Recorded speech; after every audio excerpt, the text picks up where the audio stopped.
నమస్తే, welcome to RTV. Anil Ravipudi డైరెక్షన్లో మనశంకర వరప్రసాద్ పండక్కి వస్తున్నారు అంటూ మెగాస్టార్ చిరంజీవి ఈరోజు ప్రీమియర్స్తో ప్రేక్షకుల ముందుకు వచ్చారు. మరి మనశంకర వరప్రసాద్ ప్రేక్షకుల్ని ఏ మేరకు అలరించింది, అసలు సినిమా ఎలా ఉంది ఏంటి క్లియర్గా అడిగి తెలుసుకుందాం. మనతో పాటు సీనియర్ జర్నలిస్ట్ భరద్వాజ్ గారు ఉన్నారు. సార్ నమస్తే. సార్ నమస్తే అండి. సార్ ఎలా ఉంది సార్ మనశంకర వరప్రసాద్ గారు?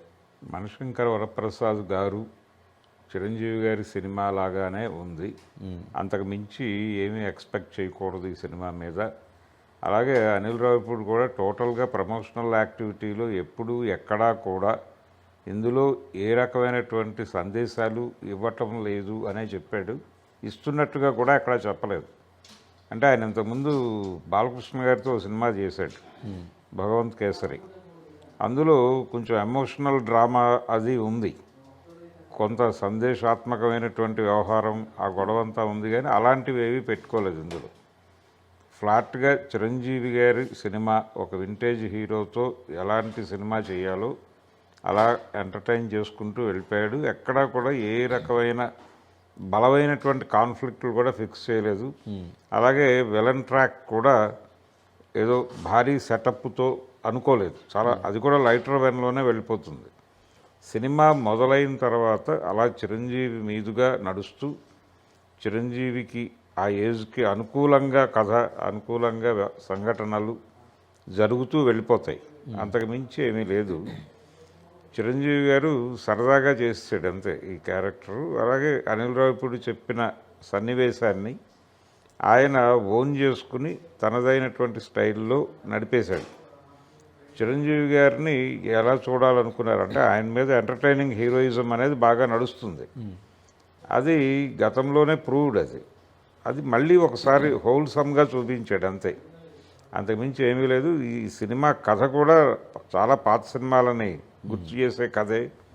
వెంకటేష్ గారి తులసి, అలాగే చిరంజీవి గారే నటించినటువంటి డాడీ, ఇలాంటి సినిమాల్లో హీరోయిన్లు హీరో నుంచి వెళ్ళిపోవడం, తిరిగి వీళ్ళు ప్యాచప్ కోసం ప్రయత్నం చేయటం అనే లైన్ ఉంటుంది. కానీ అక్కడ ఈ విడిపోవడానికి సంబంధించి కూడా ఒక బలమైనటువంటి కాన్ఫ్లిక్ట్ ఉంటుంది.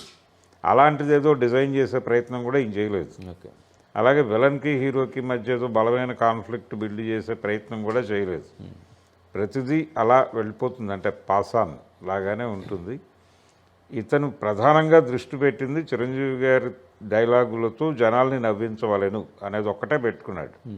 అంతకుమించి ఇంకే వ్యవహారం జోలికి వెళ్ళాలి అనుకోలేదు, వెళ్ళలేదు. వెళ్ళితే ఏం జరుగుతుందో అనేటువంటి ఆందోళన ఉండి ఉండవచ్చు. వెంకటేష్ గారిని పట్టుకొచ్చారు సినిమాలోకి. వెంకటేష్ గారు ఉన్నటువంటి పార్ట్ 20 నిమిషాలు కూడా హడావిడిగా నడిచిపోయింది అంతే. అక్కడ కూడా జనాలకి మొత్తం తెలుసు, జనాలకు చెప్పేశారు. అంటే మీసాల పిల్ల పాటలోనే ఈ సినిమా కథ ఏంటో చెప్పేశారు. అలాగే వెంకటేష్ ఉన్నాడు ఈ సినిమాలో అనగానే చాలామంది ఎక్స్పెక్ట్ చేశారు ఈ కథలో ఆయన పాత్ర ఏమిటి అయి ఉండొచ్చు అనేది.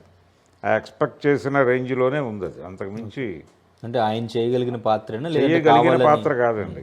కథలో ఆయన పాత్ర ఏమిటి అనేది సినిమాలో చూశారు కదా జనాలు, అది ఊహించారు ఆల్రెడీ. ఇంతకుముందే ఆ సినిమా కథని ఊహించి చెప్పిన సందర్భాల్లోనే నేనే చెప్పాను 2-3 ఇంటర్వ్యూల్లో ఇలా ఉండబోతోంది అని. అదే ఉంది అక్కడ, అంతకుమించి వేరే ఇదేం లేదు. అంటే జనాల ఊహలకి అతీతంగా సినిమా తీయాలని అనిల్ రావిపూడి అనుకోలేదు. అలాగే ప్రజల మెదళ్ళకి ఏదో పని పెట్టాలి అని కూడా అనుకోలేదు. అంటే రీసెంట్గా వచ్చినటువంటి ఒక సినిమాకి సంబంధించి డైరెక్టర్ గారు జనాలకు సినిమా అర్థం కాలేదు ఇలాంటి మాటలన్నీ మాట్లాడారు. అసలు అందరు జనాల మేధోశ్రమకి గురి చేసేటువంటి ప్రయత్నం అనిల్ రావిపూడి చేయలేదు, చేయదలుచుకోలేదు. అంటే ఇంతకు ముందు చూసిన సినిమా చిరంజీవి సినిమా చూడాలి జనాలు అనుకున్నాడు అంతే. చిరంజీవి గారు తను స్లిమ్గా ఉండటానికి ఒక ప్రయత్నం చేశారు, కష్టపడ్డారు, కసరత్తులు చేశారు. ఆ స్లిమ్ లుక్ బాగుంది.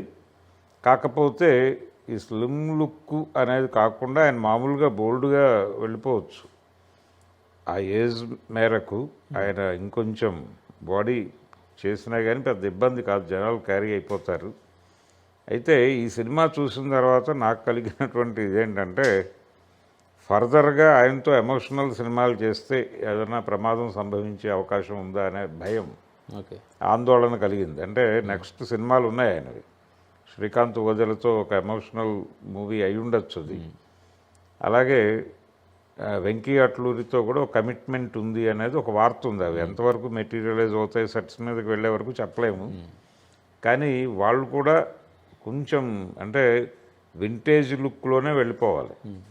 అంతకు మించి వేరే ఏదో వర్కౌట్ చేద్దాం చిరంజీవితో అంటే కష్టమే. ఓకే. ఆయన ఆ రేంజ్కి వచ్చేసాడు. కాబట్టి 2 ఇయర్స్కి ఒకసారి సరదాగా ఇలాంటి సినిమాలు తీసి అభిమానులను అలరిస్తూ అలా చేసుకుంటూ వెళ్ళిపోవడం బెటర్. ఇక ఓకే. అంటే పాత స్టైల్లో ఆయన యాక్షన్ ఎపిసోడ్స్ కూడా చాలా బాగా చేశారు దీనిలో. అంటే రజనీకాంత్ మీద కూడా యాక్షన్ ఎపిసోడ్స్ బాగా తీస్తున్నారు ఈ మధ్యకాలంలో. అంటే కెమెరా యుద్ధాలు బాగా జరుగుతున్నాయి. కెమెరా యుద్ధము అనే విషయం ఆడియన్స్కి తెలిసినప్పటికీ అది ఒక ముచ్చటగా చూసేస్తున్నారు. ఇలా ఏజ్డ్ హీరోలు, వింటేజ్ హీరోల సినిమాలని జనాలు లాజిక్కులతో సంబంధం లేకుండా సరదాగా ఒక ముచ్చటగా చూస్తారు. ఆ ముచ్చటగా చూడటం అనేది చిరంజీవి గారి మీద వర్కౌట్ అయింది ఈ సినిమాలో. అంటే సార్ ఇప్పుడు 2017 రీఎంట్రీ తర్వాత చిరంజీవి గారు కంబ్యాక్, చిరంజీవి గారు వింటేజ్ చిరంజీవి గారు ప్రతి సినిమాకి ఇది మాట్లాడుతున్నారు, కానీ ఏ డైరెక్టర్ అది సరిగ్గా వర్కౌట్ చేయలేకపోతున్నారు అనేది ఒకటి ఉంది. సో ఇప్పుడు అనిల్ రావిపూడి అది కరెక్ట్గా వర్కౌట్ చేశారు. అంతే. అంటే ఎన్టీ రామారావు గారు కూడా ఆయన చివరిలో చేసినటువంటి సినిమాలు, పర్టికులర్గా ఆయన రాజకీయాల్లోకి వెళ్ళిపోవడానికి ముందు చేసినటువంటి సినిమాలు 70 నుంచి 80 వరకు ఆయన చేసిన సినిమాల్లో ఏవో ఒక 20 సినిమాలు తప్ప మిగిలిన సినిమాలన్నీ కూడా ఒకే లైన్తో ఉంటాయి. పెద్దగా జనాలను కంగారు పెట్టే కథలు, లేకపోతే కన్ఫ్యూజ్ చేసేటువంటి స్క్రీన్ ప్లే మ్యాజిక్లు ఇవేవి ఉండవు. సరదాగా ఒక ముచ్చటగా చూసేవాళ్ళు ఆయన, అంతే. అలాంటి ఒక సందర్భం వచ్చింది చిరంజీవికి కూడా, అంతే. దాన్ని వినియోగించుకున్నాడు అనిల్ రావిపూడి. ఓకే. జనాలు కూడా థియేటర్లో ఎక్కడా డిస్కనెక్ట్ అవ్వలేదు. అంటే ఇక్కడ ఏదో బలమైనటువంటి కాన్ఫ్లిక్ట్ ఉండాలి, ఒక బలమైనటువంటి అది ఉండాలి అనుకోలేదు. అనుకునే అవకాశం చిరంజీవి ఇవ్వలేదు ఆడియన్స్. ఓకే. అంటే ఇక్కడ స్టోరీ ఒక నార్మల్ స్టోరీ, ఇంతకుముందు చూసిన స్టోరీ అనేది లేదు అసలు ఈ సినిమాలో. కానీ పాజిటివ్ టాక్ వినిపిస్తుంది. ఇక్కడ ప్రీమియర్స్ కాబట్టి ఫ్యాన్సే ఉంటారు కాబట్టి పాజిటివ్ టాక్ వినిపిస్తుందా, లేదంటే ఎక్కడ వర్కౌట్ అయింది? లేదు జనాలు సరదాగా చిరంజీవిని చూడటం కోసం వచ్చారు. అభిమానులు ఒక్కళ్ళే కాదు, సాధారణ ప్రేక్షకులు కూడా థియేటర్కి వచ్చి ఎంజాయ్ చేశారు. అంటే చిరంజీవికి ఒక కెరియర్ ఉంది. 47 సంవత్సరాలు ఆయన సినిమా పరిశ్రమకి వచ్చి, అంటే ఆయన మొదటి సినిమా రిలీజ్ అయ్యి 47 ఇయర్స్ అయింది. ఇంకొక 3 సంవత్సరాల్లో ఆయన 50 ఏళ్ళు పూర్తి చేసుకోబోతున్నాడు. కాబట్టి దానికి తగ్గ మూడ్ క్రియేట్ చేసింది. అంటే 47 ఇయర్స్ కెరియర్ అంటే చిన్న విషయం ఏం కాదు. ఇప్పటికీ ఆయన ఎనర్జెటిక్గా డ్యాన్స్లు అవి చేయగలుగుతున్నాడు, మేనేజ్ చేయగలుగుతున్నాడు, చాలు కదా. అంతకంటే ఇది కూడా అనవసరం అంటున్నాను నేను. ఆయన అలా వర్కౌట్స్ అవి చేయక్కర్లేదు. ఇంకా అలా ఉండేసి అలా చేసినా కానీ జనం చూస్తారు. ఇప్పుడు బాలకృష్ణ గారిని చూస్తున్నారు కదా, అలాగే చూస్తారు ఇన్ని కూడా.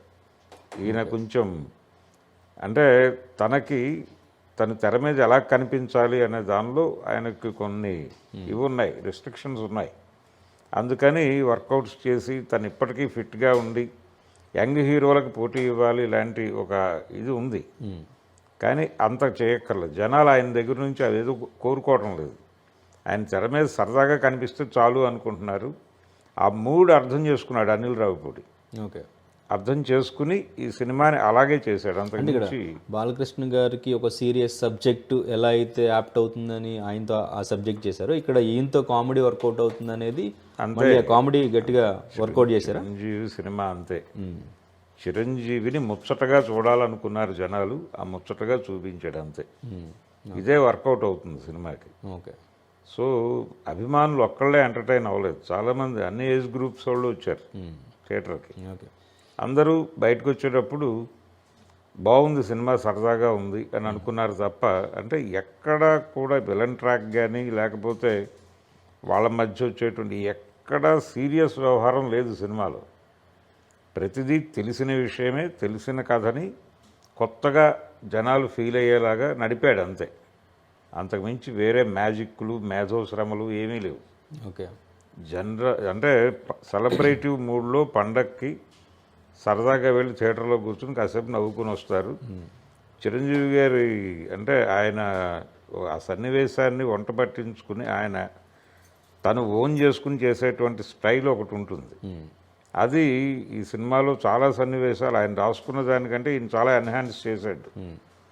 పర్టికులర్గా ఒక అంటే పురుషుల హక్కులు, ఆడవాళ్ళు ఈ కాన్ఫ్లిక్ట్కి సంబంధించిన ఒక సీన్ అల్లాడు. ఆ సీన్ ఎక్కడైనా ట్రాక్ తప్పుతుందేమో అనుకున్నారు కానీ లేదు, దాన్ని కూడా మళ్ళీ నిలబెట్టాడు. ఆ సీన్ చాలా బాగా వర్కౌట్ అయింది థియేటర్లో. అంటే ఇక్కడ ఫ్లాప్స్ లేని డైరెక్టర్ అనిల్ రావుపూడి అంటారు, అండ్ ఇంకా ఫ్లాప్ వస్తే డైరెక్టర్ది అంటారు, హిట్ వస్తే హీరోది అంటారు. ఇప్పుడు ఈ మనశంకర్ వరప్రసాద్ గారికి సంబంధించి క్రెడిట్ ఎవరిది అంటారు? అంటే అనిల్ రావుపూడి ఖాతాలో ఇంకొక హిట్ పడ్డట్టుగానే చూడాలి. అంటే ఈ పండగకి ఇదొకటే హిట్ అని చెప్పకూడదు. రాబోతున్నటువంటి సినిమాలు ఉన్నాయి, ఇంకా రాబోతున్న సినిమాల్లో నుంచి కూడా ఒకటి రెండు హిట్లు పడవచ్చు. అంటే సంక్రాంతికి వచ్చిన సినిమాల్లో అన్నీ హిట్ అవుతాయని లేదు, అన్నీ ఫ్లాప్ అవుతాయని లేదు. మేజర్గా హిట్స్ ఉంటాయి. 2-3 హిట్స్ వచ్చినటువంటి పండగలు కూడా ఉన్నాయి మనకి. కాబట్టి ఈ పండగకి కూడా హిట్స్ ఉంటాయి. ఈ సినిమాకి సంబంధించి చిరంజీవితో అనిల్ రావుపూడి సాధించిన విజయంగానే చూడాలి. అంటే అల్టిమేట్గా ఇది అనిల్ రావుపూడి ఖాతాలో పడేటువంటి విజయమే. ఇంతకుముందు చిరంజీవితో ఒక ఇలాంటి ఎక్స్పెరిమెంట్ చేసి దెబ్బతిన్నటువంటి డైరెక్టర్లు కూడా ఉన్నారు కదా, చూసాం కదా మనం. బోళాశంకర్ లాంటి, అంటే ఆయన స్ట్రైచర్ని ఇబ్బంది పెట్టకుండా సినిమాని నడపాలి. అంటే వింటేజ్ హీరోతో సినిమా చేసేటప్పుడు కొంచెం అది ఒక రకంగా కత్తి మీద సామే. ఆ కత్తి మీద సాములో జనాలు కొంచెం అతి చేస్తున్నాడు అనిపించినా, అంటే డైరెక్టర్ కొంచెం ఓవర్గా పెడుతున్నాడు అనిపించినా సినిమా రిజల్ట్ తేడా వచ్చేస్తుంది. బోళాశంకర్కి జరిగింది అదే. ఆ విషయంలో చాలా కేర్ తీసుకున్నాడు. ఆయన స్ట్రైచర్ని ఇబ్బంది పెట్టకుండా సన్నివేశాలు అల్లుకున్నాడు. ఆ మేరకే నడిపాడు. పాత సినిమాల రెఫరెన్సులు చాలా ఉన్నాయి. చంటబ్బాయిలో జ్వాల అనేటువంటి పేరు సుహాసినికి ఉంటుంది, ఆ పేరు వాడుకున్నారు దీనిలో క్యాథరిన్ క్యారెక్టర్కి. అక్కడ ఎన్ని రకాల ఎమోషన్స్లోను మాడ్యులేషన్స్లోను ఆ పేరు దొర్లుతుందో అన్ని మాడ్యులేషన్స్లోనూ ఇందులో కూడా దొర్లింది.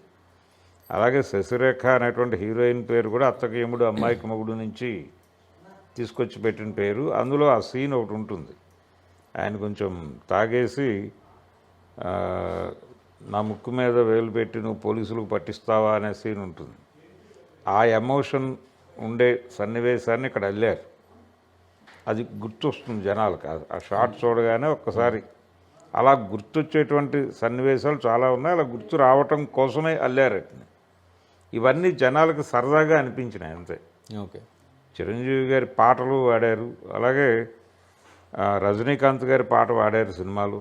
దళపతిలో పాట వాడారు కదా 7-8 సార్లు. ఇళయరాజా గారు కేసేస్తారేమో తెలియదు కానీ వాడారు. పర్మిషన్ తీసుకున్నారో లేదో తెలియదు. ఆయన ఇలాంటి విషయాల్లో కొంచెం సీరియస్గా ఉంటాడు. సో అదొక గొడవ ఉంది ఈ సినిమాకి సంబంధించి, కానీ బాగుంది. Local to global news at your finger tips. మీ చేతిలో ఒక ఆయుధం. డౌన్లోడ్ రా TV app. Media legend Ravi Prakash is back.